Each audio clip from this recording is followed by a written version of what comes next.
Salut, c'est Timothée et vous êtes en train d'écouter Timothée dessine. C'est mon podcast et moi je suis Timothée, je suis illustrateur, je suis directeur artistique et je suis prof de dessin également, en présentiel, c'est-à-dire que j'ai une salle de classe avec des élèves à l'intérieur, quoi. Sinon, il m'arrive aussi de donner des cours particuliers en ligne pour ceux qui le souhaitent. Si vous souhaitez progresser de cette façon, je suis disponible pour vous. Mais aujourd'hui, on va pas parler de ça, on va parler des blocages créatifs, les hard blocks, comme on dit en anglais et sur Instagram. Donc on va voir un petit peu ce que c'est, on va voir un petit peu qui est sujet et on va voir un petit peu si c'est possible de trouver des solutions quand on a des hard blocks, quoi. Déjà le hard block, qu'est-ce que c'est? On va dire que c'est pas du tout quelque chose qui est comme la fatigue. Donc la fatigue, par exemple, vous êtes fatigué, vous ne pouvez pas créer, parce que c'est physique, hein, directement. C'est-à-dire que vous êtes trop crevé et vous n'arrivez pas à réfléchir, etc. Parce que peut-être, je sais pas, vous avez fait une soirée ou quoi que ce soit, ou simplement vous avez trop bossé. Et à ce moment-là, vous n'arrivez pas à créer, mais c'est pas du tout parce que vous avez un hard block, un blocage créatif, simplement parce que c'est pas possible physiologiquement de bosser là. Donc si vous êtes trop fatigué, vous vous reposez et puis vous n'aurez pas de hard block, hein. Après, c'est pas non plus la procrastination. Parce que la procrastination, qu'est-ce que c'est? C'est simplement, on sait très bien, en fait, on sait très bien ce qu'on devrait faire, mais on ne le fait pas. À la place, on fait autre chose et on se donne toutes les bonnes raisons de ne pas faire ce qu'on a à faire. Mais même des très bonnes raisons, c'est-à-dire qu'on va régler des petits problèmes qui sont importants, etc. Mais simplement, on va déplacer les priorités. Parce qu'en tant que dessinateur, la priorité, c'est évidemment de dessiner, hein. Ça, c'est la priorité numéro 1. Même si ça apporte pas des bénéfices tout de suite, etc. C'est ce qu'il faut prioriser dans la journée. On se lève, on dessine. Mais si vous procrastinez, vous pouvez faire toute une foule de choses à la place et puis avoir bonne conscience quand même. Ça, c'est exactement ce qu'on appelle la procrastination. Non, non, non. Le blocage créatif, en fait, c'est vous n'avez que ça à faire, de créer. Vous n'êtes pas fatigué, mais vous vous retrouvez devant votre feuille et vous êtes incapable de tracer un trait parce que vous ne savez pas où vous allez. C'est comme si vous aviez complètement perdu la route et que vous ne saviez pas ce qu'il fallait faire, quoi. Vous vous retrouvez bloqué, comme si c'était une panne sèche, pas d'inspi. Voilà, pas d'inspi, c'est la définition du blocage créatif, en fait. Donc il y a plusieurs causes qui sont possibles à ça, hein. Il y a trop grand perfectionnisme, par exemple. Vous vous y mettez pas et vous êtes bloqué parce que dès lors que vous allez tracer votre premier trait, vous savez que en fait, ça va être l'enfer, ça va être très, très long pour aboutir. Donc ça, c'est bloquant. Si par exemple, vous êtes trop perfectionniste, ça veut aussi dire qu'à chaque fois que vous allez faire quelque chose, ça va mettre des heures et des heures à se concrétiser. Donc ça va être bloquant. Peut y avoir aussi la peur du jugement. Donc voilà, par exemple, vous voulez pas vous y mettre parce que déjà, vous pensez au résultat, c'est-à-dire à montrer votre résultat comme ça à vos amis ou quoi que ce soit, et qui trouvent ça pas bon, alors que vous avez encore rien fait, quoi. Donc la peur du jugement, voilà, ça peut vraiment vous bloquer aussi. Sinon, il peut y avoir le stress. Donc ça, c'est quand même quelque chose de physique. Mais c'est-à-dire que voilà, le stress, la pression, tout ça, par exemple, vous avez une deadline très très courte et vous êtes tendu et ça vous empêche même de bosser, quoi. Mais ça, pour le coup, c'est plutôt physique. Bon, ça a pu m'arriver. Par exemple, j'ai des deadlines tellement courtes des fois que on se retrouve bloqué, quoi, parce que justement, on est tellement sous pression que on n'arrive pas à faire sortir ce qu'on veut. Et puis voilà, il n'y a pas l'inspiration qui vient simplement parce qu'il y a l'échéance. C'est toujours le truc du résultat, de se questionner sur le résultat plutôt que sur la démarche. Et puis voilà, il peut y avoir aussi la perte de confiance. Donc par exemple, vous avez eu le retour d'un client ou d'amis ou quoi qui vous dit toutes les erreurs qu'il y a sur un précédent dessin. avec des corrections, par exemple, si vous avez travaillé pour un client. Et à ce moment-là, bah, voilà, vous perdez confiance, simplement ce que vous faites. Et donc ça se retrouve un petit peu avec le syndrome de l'imposteur, c'est-à-dire que d'un coup, en fait, vous vous dites, ah, je peux pas le faire parce que simplement, je suis pas capable de le faire, quoi. Et donc ça, c'est super bloquant aussi. Donc, sinon, il va y avoir peut-être des causes qui sont environnementales directement. Donc ça, c'est par exemple, vous êtes dans un cadre qui est pas du tout stimulant. C'est-à-dire que, voilà, j'imagine que quand on est en prison, par exemple, ou quand on est, je sais pas, dans un local complètement aseptisé, etc., en fait, il n'y a rien qui vient nous nourrir. Donc, à partir du moment où on n'est pas nourri, c'est beaucoup plus difficile aussi d'avoir des choses à raconter, quoi. Et c'est de la même façon si on est, par exemple, très isolé, c'est-à-dire aucune interaction. Ça peut sembler un peu bizarre parce qu'on voit souvent les artistes introvertis, etc.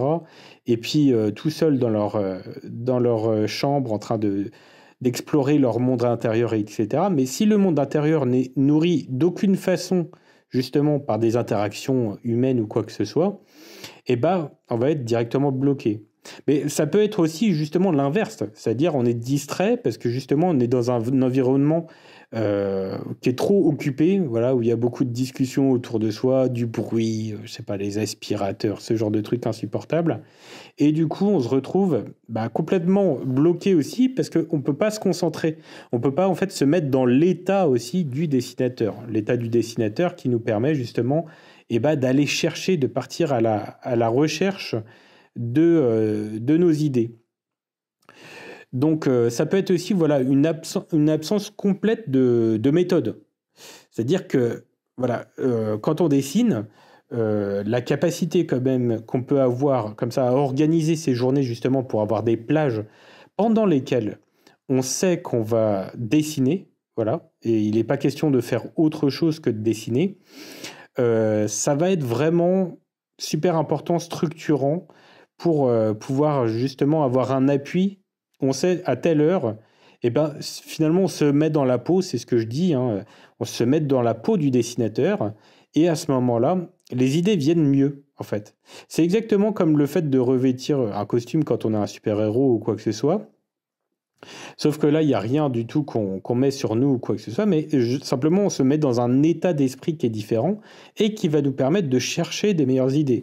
C'est comme si on connectait nos antennes, si vous voulez. Ça peut paraître assez ésotérique vu comme ça, mais vous pratiquez probablement ça, même si vous n'êtes pas un artiste, hein. C'est-à-dire que, par exemple, si vous voulez... Par exemple, voilà, quand on est en voiture et qu'on cherche à se concentrer, on va de soi-même baisser le volume de la radio, comme ça, et on se met dans la quête de quelqu'un qui recherche une place, par exemple. Et on remarque que ça fonctionne beaucoup mieux que quand on la cherche pas, quand on n'est pas dans cet état-là précis. Je pense que vous voyez exactement ce que je veux dire, parce que tout le monde fait ça, en fait. Dès lors qu'on cherche une place, hop, on commence à se concentrer, on baisse le volume et on cherche notre place. Donc ça va être le fait d'être dans l'état du dessinateur, et c'est quelque chose qu'on peut planifier. Donc il va y avoir de la technique aussi pour atteindre comme ça des idées créatives. Donc les conséquences, qu'est-ce que ça va être? Les conséquences, si on est bloqué artistiquement. Après, il peut y avoir des blocages artistiques, soit qui sont complètement temporaires. Donc ça, c'est vraiment, c'est vraiment voilà, une semaine, on ne peut rien faire du tout. Ça peut durer plus longtemps, mais disons que c'est ponctuel. Voilà. Et puis des blocages qui vont être récurrents. Voilà, par exemple, là, pour le coup, ceux qui sont influencés par l'environnement et tout, bah, ça peut être aussi la saisonnalité, hein. Il y a des gens, ils sont infoutus de faire quoi que ce soit en hiver, par exemple. Ou alors d'autres en été. Mais parce que, par exemple, en été, on se dit, bah, en même temps, il fait chaud, tout le monde est en vacances, etc. Donc, on est dans un autre état d'esprit. On sort toujours de cet état du dessinateur, si vous voulez. Quand on sort de l'état du dessinateur, on commence à être bloqué.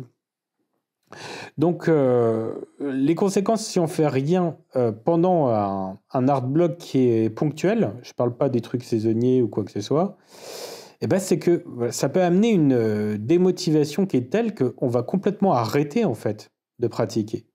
Parce que moi, ce que je dis toujours, voilà, c'est que quand on commence à apprendre quoi que ce soit, il faut jamais laisser passer 2 jours sur le planning.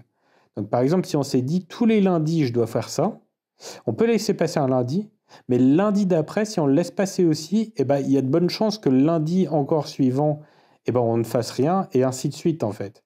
Et donc, il va falloir quand même faire en sorte de ne jamais laisser passer 2 jours consécutifs. Parce que sinon, simplement, on peut arrêter l'activité. Et donc, arrêter la progression. Et qu'est-ce qui va s'en suivre? Va y avoir forcément une dévalorisation de ce qu'on est censé être capable de faire, c'est-à-dire ne plus y croire. On ne croit plus en ces objectifs, on dit qu'on est incapable, etc. Parce que justement, du fait de ce blocage-là, on n'a pas pu continuer à expérimenter et donc on progresse moins vite que les autres. Voilà. Et on progresse également moins vite que ce qu'on voudrait, quoi. Donc on va voir un petit peu comment on va pouvoir surmonter justement ces blocages créatifs. Pour pas, c'est pas une dépression si vous voulez, mais pas pâtir de ça. Ça rend triste, hein. Quand on est bloqué créativement, on est très très triste. En même temps, ça va pas du tout, quoi, le moral. Donc comment surmonter ça? Déjà, la première chose à faire, c'est d'essayer de changer de cadre un petit peu. C'est-à-dire que par exemple, même si vous dessinez sur ordinateur, en numérique, eh ben, vous essayez de dessiner en analogique avec du papier et crayon. Et déjà, vous changez de cadre en fait. C'est comme si vous changiez de lieu, même si vous n'avez pas l'occasion d'aller dans un café ou quoi dessiner, ce qui peut être super chouette aussi, ou même dans la nature. Et ben, rien que le fait de changer d'outil, de matériel, etc., ça va vous redonner peut-être un élan, quoi. Après, vous essayez aussi de vous défaire des enjeux, des objectifs. Parce que, comme vous avez peut-être senti, en fait, c'est le fait d'attendre trop du dessin, c'est-à-dire de voir trop, en fait, l'activité euh, pour sa finalité, son objectif, qui va nous bloquer. Il faut revenir au plaisir simplement de créer, donc de faire, le plaisir de dessiner sans en attendre quoi que ce soit. Donc c'est aussi pour ça qu'il ne faut pas s'attendre à faire des dessins dans ces périodes de blocage créatif-là, qui a un rendu trop qualitatif, trop s'attacher à la qualité du rendu. Donc éviter le perfectionnisme que je disais tout à l'heure. Il va plutôt falloir faire des dessins et des dessins, produire sans attendre d'objectifs particuliers. Par exemple, moi, il y a quelque chose qui me bloque pas mal quand je dessine ou quoi que ce soit, c'est-à-dire que j'ai des attentes, même vis-à-vis des autres, par rapport à leur création. Et je me dis qu'un bon dessin, ça doit nécessairement raconter quelque chose, une histoire ou quoi que ce soit. Et donc, je m'en reviens des fois à être un petit peu bloqué parce qu'il n'y a rien qui me vient simplement, comme idée à défendre ou quoi que ce soit. Et donc, je dessine pas. Mais c'est pas du tout ce qu'il faut faire. Dans ces périodes de blocage, ce qu'il va plutôt falloir faire, eh bien, c'est de créer, par exemple, n'importe quoi, en fait, sans finalité. C'est-à-dire que pas forcément à s'attendre à faire quelque chose de figuratif, c'est-à-dire on peut tout à fait changer de style, mais on peut aussi faire, par exemple, du dessin d'observation de sujets qui n'ont aucun intérêt. Simplement, exercer le dessin, le plaisir retrouvé à exercer la technique du dessin. Vous voyez ce que je veux dire? Sans attendre une finalité quelconque, quoi. Et puis, sans chercher à aboutir. Voilà. Après, si vraiment, même vous n'arrivez plus à prendre un crayon pour dessiner même d'observation ou quoi que ce soit, simplement en appliquant de la méthode, hein, si vous êtes arrivé à ce stade-là, c'est quand même extrême. Donc là, ce que vous pouvez faire, c'est faire une pause qui est active. Donc c'est par exemple, vous allez lire, alors pas nécessairement sur le dessin ou quoi que ce soit, mais des choses qui vont vous faire un petit peu rêver.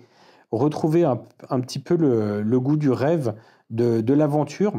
Donc lire, regarder des films, écouter de la musique, écouter des podcasts, ce genre de choses, pour un petit peu voyager. Faire voyager votre esprit, etc. Et essayer comme ça d'aborder toutes les œuvres que vous allez observer ou écouter ou quoi que ce soit de façon positive. C'est-à-dire ne partez pas comme un critique. Ça, c'est la pire des choses à faire de toute façon quand on est artiste. C'est de se dire, voilà, je vais recenser ce que j'aime pas, etc. Et puis après, je me fais un compte rendu, machin. Ça, c'est pas le taf des artistes. C'est le taf des critiques. Et en tant qu'artiste, on les aime pas, en fait. Enfin, moi, du moins, je les déteste. Parce qu'ils n'ont aucun intérêt. Mais quand vous allez plutôt vous prendre du temps comme ça pour aborder une œuvre, eh ben, dites-vous, j'aime ça. Voilà. C'est un état d'esprit d'aimer un film. On peut remarquer qu'un film, on peut soit l'aimer, soit le détester, suivant l'humeur qu'on a quand on va le voir, les circonstances, etc. Donc, on peut forcer son état d'esprit pour apprécier quelque chose. C'est tout à fait possible, hein. C'est pas uniquement dû à la qualité intrinsèque d'une œuvre. Mais quand on apprécie quelque chose, quand on réussit à avoir une attache émotionnelle avec quoi que ce soit, elle commence à nous nourrir. Donc ça, c'est parfait. Donc on commence à se dire, à développer comme ça je sais pas, des choses qu'on pourrait faire en s'appuyant sur ce qu'on vient de voir. Pour donner un exemple, moi, un coup, j'avais été voir avec un pote que j'aime bien, hein, nonobstant, mais il m'avait emmené voir le dernier Thor qu'il y avait à l'époque. Alors, il y en a peut-être un autre depuis, il y en a peut-être 15, je sais pas, j'ai pas trop suivi Marvel. Mais en gros, le film, bon, je me suis vraiment mis. Moi, j'y vais toujours positif, mais là, c'était quand même compliqué. Et en fait, j'ai attendu quand même jusqu'au générique de fin. Et en fait, le générique de fin était fait avec des lettrages créatifs qui étaient vachement inspirants, en fait, que j'adorais. Et suite à ça, en fait, moi, je me suis remis à faire du lettrage. Et j'ai jamais autant produit de lettrage. Et ça m'a énormément stimulé. Alors, ça peu de rapport avec Thor, mais rien que le fait de m'attacher à ce petit détail comme ça m'a permis, hop, de trouver un appui pour trouver de la motivation et puis de l'énergie et plein d'idées pour développer sur le lettrage créatif. Donc on voit que même quand on regarde comme ça quelque chose qui a priori n'est pas inspirant, si on y va avec le bon état d'esprit, on peut tout à fait se nourrir justement positivement de quoi que ce soit, même d'un nanar, même de quoi que ce soit en réalité. Donc après, on va aussi voir, comme je disais tout à l'heure, qu'il va falloir apprendre un petit peu à planifier sa journée. Et donc ça, ce que vous pouvez faire en fait, c'est que quand vous avez des blocages créatifs comme ça, ce qu'il faut surtout éviter, je pense, moi, c'est arrêter complètement le dessin. C'est-à-dire que si vraiment vous touchez pas le crayon, il y a de bonnes chances que vous arrêtiez, quoi. Que ce soit à la fin et que vous veniez jamais dessinateur après. Ou alors que vous stoppiez carrément votre activité, ce qui serait super triste. Donc, si vous avez vraiment un blocage, moi, ce que je vous conseille de faire, c'est la technique des 5 minutes. C'est-à-dire que vous bloquez quand même 5 minutes, comme ça, un créneau, sur votre planning, avec un petit peu d'espace derrière. C'est-à-dire que peut-être une demi-heure derrière, vous mettez rien, pas de rendez-vous, quoi que ce soit. Et pendant ces 5 minutes-là, vous prenez votre crayon et vous commencez à dessiner la première chose que vous voyez devant vous, n'importe quoi. Si ce sont des motifs qui sont sur votre tasse, si c'est votre propre main en train de dessiner, votre main, vous avez un petit miroir, vous faites un portrait, ce genre de choses. En tout cas, vous vous forcez à dessiner 5 minutes. C'est se forcer, hein, donc ça peut être désagréable, mais il faut quand même le faire. Et puis au bout de ces 5 minutes, qui vont passer très très vite, et ben là, vous voyez, si ça vous redonne l'élan pour continuer encore. Peut-être 5 minutes, peut-être 10 minutes, et puis peut-être une demi-heure. Donc c'est simplement se forcer à commencer pour justement trouver l'élan et poursuivre par la suite. Alors vous produirez peut-être rien que vous allez conserver, mais l'idée c'est pas de se dire dans ces périodes-là qu'on va produire justement pour conserver. C'est juste garder l'élan du dessinateur, si vous voulez.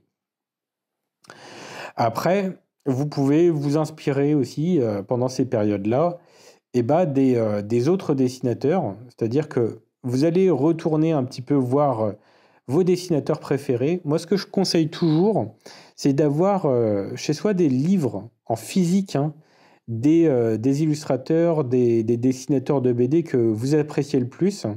Parce que dès lors que vous allez vous mettre sur un ordinateur, en fait, ce qui peut se passer, c'est qu'en même temps que vous êtes, par exemple, sur Instagram ou quoi que ce soit, ArtStation ou quoi, pour aller voir des dessins, eh ben, vous pourrez voir vos mails et tout en même temps. Le truc qui est génial avec les livres, c'est qu'il y a le travail de l'artiste et que le travail de l'artiste. Et on entretient comme ça un rapport qui est beaucoup plus privilégié avec les artistes. On a l'impression de mieux les connaître. Par exemple, c'est pas du dessin. Moi, j'ai pas mal de livres d'artistes, c'est sûr. Mais l'autre truc que j'adore, moi, c'est la musique. Donc, j'adore la musique, j'adore le jazz, j'adore le funk, ce genre de trucs. Et en fait, je pourrais tout à fait écouter tout ça sur Spotify ou quoi. Et j'en écoute sur Spotify. Mais j'ai énormément d'albums en CD, en vinyle et même en cassette. Et ce fait-là d'avoir des CD, enfin des supports physiques, et ben fait que j'ai une attache émotionnelle qui est beaucoup plus forte avec les œuvres. C'est-à-dire que par exemple, moi, je connais les enchaînements des chansons sur les albums. Donc ça, c'est un truc qui est plutôt rare maintenant. Quand on discute avec quelqu'un qui que ce soit, il connaît un titre et puis il connaît pas les albums. Et puis surtout, je me souviens des noms, non seulement des groupes, mais aussi par exemple des guitaristes qui sont dedans, des bassistes, des batteurs, etc. Et du coup, j'ai une attache émotionnelle qui est beaucoup plus élevée, quoi. Et tout ça, c'est beaucoup plus motivant. Et du coup, la mémoire aussi fonctionne d'autant mieux. Donc, c'est beaucoup plus facile de faire appel comme ça à des souvenirs quand on a des supports physiques. Et c'est pour ça que moi, je vous conseille plutôt d'acheter des artbooks, des livres d'art, des bandes dessinées, ce genre de trucs. Et puis d'y revenir et de consulter ça avec plaisir en dehors de l'écran. Ça peut vraiment vous aider d'un point de vue de l'inspiration. Donc sinon, si en dernier recours, si vraiment vous êtes encore bloqué, eh ben, ce que vous pouvez faire, c'est de vous servir justement de ce blocage comme support de création. C'est-à-dire que comme vous êtes dans l'incapacité de créer, eh ben, parlez de ça. Ça fait déjà un sujet. C'est-à-dire que vous ne savez pas de quoi d'autre vous pouvez parler, vous ne savez pas ce que vous pouvez exprimer ou quoi que ce soit. Donc, prenez ça comme sujet. Simplement, vous êtes bloqué. Donc, qu'est-ce que ça fait d'être bloqué? Mettez-vous en position comme ça de l'artiste bloqué. Faites un dessin sur ce que ça dit. Ce que ça dit en vous, ce que ça appelle. Et justement, ça va vous permettre aussi d'identifier peut-être un petit peu plus précisément la raison pour laquelle vous êtes bloqué. Et à ce moment-là, c'est comme une pelote de laine. Donc vous allez commencer à défiler un petit peu, à tirer la pelote, à tirer le fil. Et puis, vous trouverez les raisons qui font que vous êtes arrivé à ce blocage-là. Et ça va, de fil en aiguille, comme ça, raconter toute une histoire qui est celle de votre vie, qui va être très personnelle, qui va être très impactante. Et là, pour le coup, en tant même qu'objectif artistique, ça peut être quelque chose de très, très intéressant. Parce que justement, vous allez parler vraiment de vous, quoi. Donc, voilà. Une fois que vous avez réussi justement à sortir de ce blocage créatif, après, surtout, entretenez comme ça votre dessin, c'est-à-dire revenez fréquemment, c'est-à-dire établissez un planning, voilà, laissez pas passer 2 jours, va falloir avoir une petite discipline quand même, quoi. Et puis, voilà, toujours essayer de faire passer le plaisir du dessin avant les enjeux. Ça peut être difficile et c'est d'autant plus difficile quand on est professionnel parce que là, on a directement des clients qui attendent quelque chose. Mais il y a également quelque chose qui est plus facile en tant que professionnel, c'est que comme on n'a pas le choix de créer parce que c'est notre gagne-pain, on gagne notre vie avec ça, eh ben, on est moins bloqué. Ça, c'est la vérité. Mais quand on est dans une phase d'apprentissage et qu'on a quand même des deadlines, etc., parce que par exemple, on suit un cursus ou ce genre de truc, et que là, on se retrouve à être bloqué, et ben, il n'y a pas l'enjeu financier derrière. Et donc là, vraiment, on peut se stopper, quoi. Donc c'est pour ça que même si, par exemple, vous êtes en école d'art, si vous suivez une formation ou quoi que ce soit qui demande de faire des choses précises, si vous êtes atteint à ce moment-là d'un hard block, et ben vous arrêtez d'écouter votre instructeur, votre formateur, etc. Et vous revenez à ce qui faisait que vous preniez plaisir à dessiner au départ. Voilà, je le dis même en tant que moi dessinateur, prof de dessin, ce qui va pas forcément jouer en ma faveur, parce que moi, par exemple, je peux dire aux élèves, bah, voilà ce qu'il faudrait travailler, etc., pour développer, pour obtenir plus de résultats et tout. Mais si ça vous voilà, pousse cette contrainte-là, cette pression, comme ça vous empêche de créer, bah, à ce moment-là, il ne faut pas écouter. Voilà, il ne faut pas écouter. Et le plus important, ça reste de dessiner beaucoup. C'est vraiment la chose la plus importante à faire. Donc voilà. Et puis, il va falloir entretenir comme ça ce planning aussi pour pouvoir maîtriser cette entrée dans cette phase, cet état d'esprit du dessinateur. Ça doit être quelque chose que vous pourrez maîtriser après dans votre vie. C'est-à-dire que la transition doit pouvoir se faire après sur commande. Se mettre par exemple dans un mode d'observation active de dessin, c'est quelque chose que vous devriez pouvoir faire ensuite sur commande, justement pour être, quand vous sortez ou quoi, pour être alerte, et ben, quand il y a un événement qui se passe devant vous ou quoi que ce soit, pour pouvoir en tirer justement des idées ou alors en faire des croquis pertinents qui sont rapides, quoi. Donc voilà un peu tout ce que je pouvais dire sur le blocage créatif. Alors, pour faire une conclusion, vraiment, pour revenir sur un récapitulatif de ce qui est le plus important, moi, je pense avant tout que si on a des blocages créatifs, c'est parce qu'on a trop d'attentes par rapport au résultat de ce que c'est de dessiner. C'est-à-dire, si on s'attend à avoir un objectif précis des dessins, plutôt qu'être finalement dans l'état d'esprit d'apprécier être dans le faire. Voilà, c'est surtout ça. Si vous avez trop d'attentes par rapport aux objectifs et que vous n'êtes pas simplement dans le faire, dans l'état d'esprit du dessinateur, à ce moment-là, vous pouvez être bloqué créativement, quoi. Donc voilà, après, il faut se dire aussi que si vous êtes dans cette phase-là, c'est pas une fatalité. On peut s'en sortir. Je sais que c'est très dur psychologiquement. Voilà, ça peut vraiment vous atteindre et vous démotiver. Et donc, je vous conseille d'essayer un petit peu tout ce que j'ai dit durant ce podcast-là pour essayer de trouver des solutions, des appuis comme ça qui vous permettent de retrouver l'élan, de retrouver une dynamique où vous allez être content, où vous allez être heureux de créer de nouveau. Vous allez de nouveau en fait, prendre plaisir parce que on ne peut pas faire quelque chose d'intéressant si on... Alors, pas si on n'y prend pas plaisir, ça serait pas faux, mais s'il n'y a pas d'implication émotionnelle. C'est-à-dire qu'on peut également faire des choses qui sont très intéressantes dans des périodes comme ça, dépressives ou quoi, c'est vrai. Mais on peut faire le choix d'avoir une vie positive. Et ça va nous nourrir autant que si on était un dessinateur dépressif.